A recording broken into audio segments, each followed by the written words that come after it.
मिलवे सर्वाधार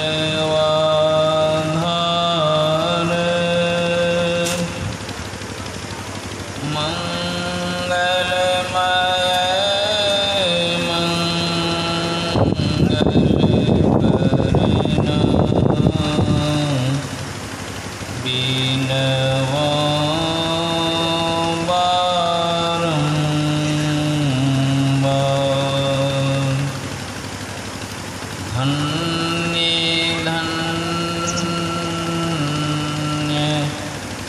सद्गुरु सुखद महिमा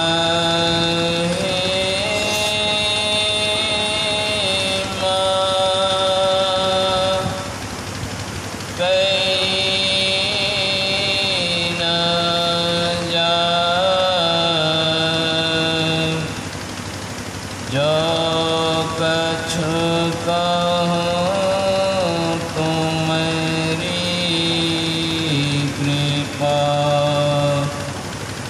मोते कछु न वसन। बोलिए श्री सद्गुरु महाराज की जय। पूज्य गुरुजन साधु समाज सत्संग प्रेमी सदात्माओं माताओं एवं बहनों, यह संतमत सत्संग का आयोजन है। आज हम लोग प्रथम दिन के प्रथम पाली के सत्संग में सत्संग योग प्रथम भाग से प्रथम वेद मंत्र को श्रवण किया। वेद भगवान उपदेश कर रहे हैं और उन उपदेशों को हरेक मनुष्यों को सुनना अत्यंत जरूरी है। जिन मनुष्यों के कानों में यह उपदेश नहीं प्रवेश करता, वह मनुष्य शरीर में तो है लेकिन उनका कान जो है मनुष्य का नहीं है। उनका कान गोस्वामी तुलसीदास जी महाराज रामचरितमानस में लिखते हैं, वह सांप का कान। सांप का बील जैसे होता है, उसी तरह जिनके अंदर में सतज्ञान का उपदेश, वेद संतवाणी का उपदेश जिनके कानों में नहीं जाता है, उनका कान नहीं है बल्कि उनका कान सांप का बील है।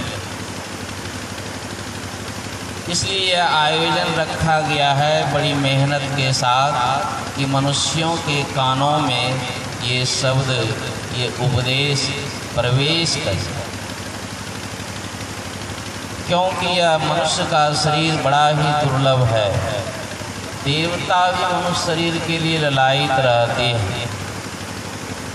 इसलिए वेद भगवान ने कहा, हे मनुष्यों, जगत प्रसव करता ईश्वर का तत्व ज्ञान प्राप्त करने के लिए पहले बुद्धि योग करो। मनुष्यों को सबसे पहले बुद्धि योग करने के लिए वेद भगवान ने कहा, बुद्धि योग का मतलब है सत्संग को सुनना। जो मानव पहले ही काम में पिछड़ जाते हैं तो जीवन भर वे काम करते रहेंगे। उनके जीवन में परेशानी, दुख के अलावे और कुछ हाथ लगने वाला, और मृत्यु को प्राप्त करेंगे, फिर उनको मानव का शरीर भी नहीं मिलेगा। इसलिए हर एक मानव को सबसे पहले बुद्धि योग यानी सत्संग करने के लिए कहा गया है। इस सत्संग में हम लोग आते हैं तो सत्य ज्ञान, ब्रह्म ज्ञान, ईश्वर का ज्ञान हमें प्राप्त होता है। क्योंकि सत्य को जब तक हम प्राप्त नहीं कर लेते हैं, ईश्वर को हम जब तक प्राप्त नहीं कर लेते हैं, तब तक हम जन्म मृत्यु 84 लाख के जोनियों में भटकते रहेंगे और केवल मनुष्य शरीर में ही प्रभु की प्राप्ति हो सकती है, ब्रह्म की प्राप्ति हो सकती है। इसलिए उपनिषद वाणी में सुन रहे थे, यदि इस जन्म में ब्रह्म को जान लिया तब तो ठीक है, तब कोई गड़बड़ी नहीं। यदि इस जन्म में ब्रह्म को नहीं जाना तो सब गड़बड़ी है, बड़ी भारी हानि होगी। मनुष्य शरीर छूटने के पहले ब्रह्म को जान ले, यही जो है मुख्य विषय है। और इसी विषय के लिए हमें पूरी सावधानी की ज़रूरत है, बड़ी सतर्कता की ज़रूरत है, क्योंकि सत्संग में आना बड़ी कठिन है। जो कोई सत्संग में बड़े भाग्य से आ जाते हैं, उनको चाहिए कि सत्संग के एक एक वचनों को जो है हम अच्छी तरह सुने और सुन करके समझने का प्रयास। सुनना भी कठिन है और समझना भी कठिन है। फिर समझदारी ठीक नहीं होगी तो ब्रह्म की प्राप्ति तो बहुत दूर है। सुनो समझो संत वाणी, करो आपन हित जानी, संत साई स्वामी जी महाराज। पहले सुनिए, सुन करके समझिए, समझ में बात आ जाए उसको प्राप्त करने के लिए जो है साधना करनी है। सुनना क्या है? यही ब्रह्म कैसा है।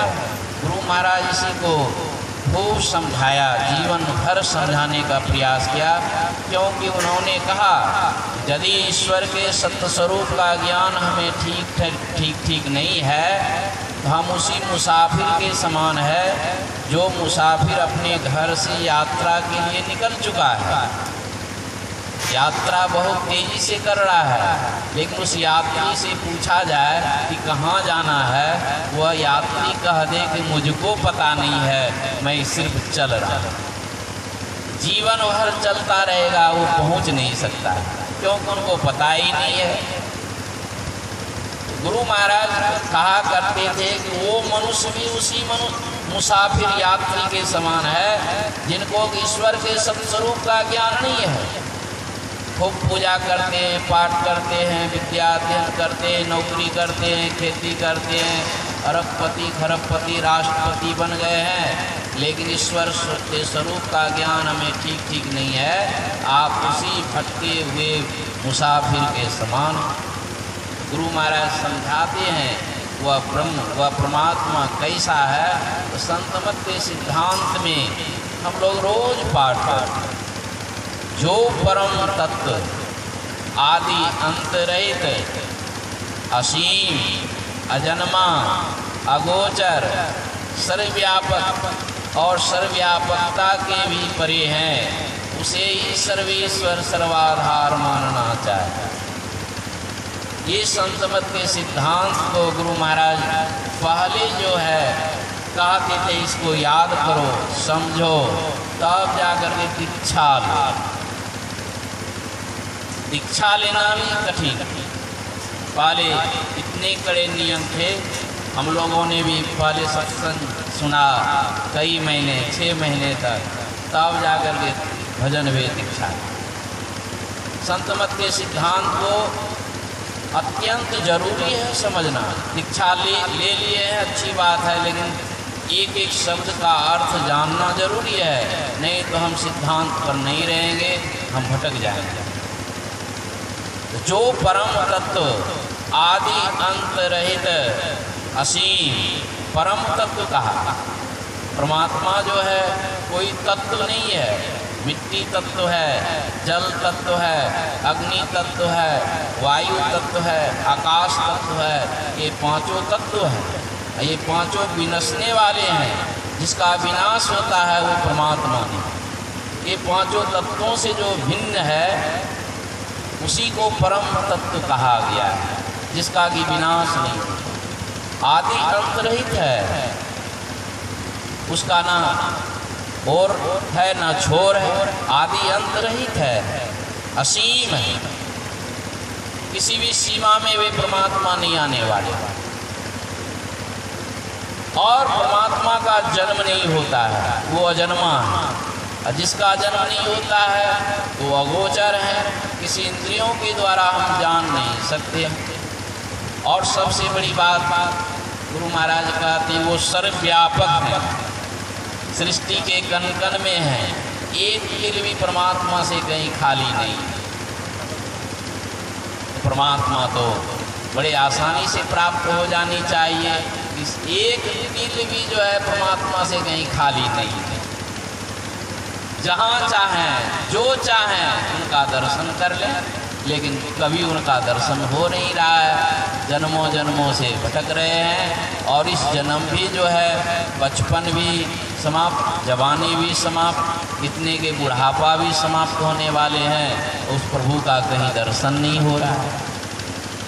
और इस जन्म में यदि प्रभु का दर्शन नहीं हुआ तो फिर बड़ी भारी हानि, गधे कुत्ते 84 लाख दुनियों में भटकना पड़ेगा। आखिर परमात्मा क्यों नहीं दर्शन दे रहे? सब जगह हैं, अंदर बाहर सब जगह हैं, दर्शन क्यों नहीं? क्या हम अनपढ़ व्यक्ति हैं इसलिए प्रभु दर्शन नहीं देते हैं? निर्धन व्यक्ति हैं इसलिए प्रभु दर्शन नहीं देते हैं?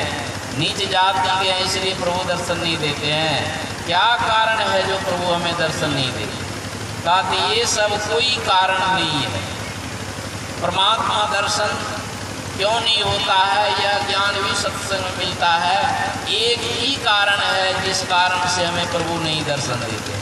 इस कारण को भी यदि आप समझ गए तो आपका जो है सत्संग करना सार्थक हो जाए। वह कारण क्या है कि हमारा मन चंचल है। मन की चंचलता के कारण हमें प्रभु कभी दर्शन नहीं देंगे, करोड़ों जन्मों में भी नहीं देंगे। बचपन में भी मन चंचल, जवानी में भी मन चंचल, बुढ़ापा में भी मन चंचल, मृत्यु काल में महाचंचल होता है, और मरने के बाद तो इस मन की दुर्दशा हो जाती, चंचल ही चंचल। इसलिए वेद भगवान कहते हैं इस चंचल मन को जो है स्थिर करो, रोको। बहुत लोग व्रत करते हैं, उपवास करते हैं, पूजा पाठ करते हैं, इसका एकमात्र कारण है मन को एकाग्र करना। एकादशी व्रत करते हैं, इसका एकमात्र कारण है मन को एकाग्र करना।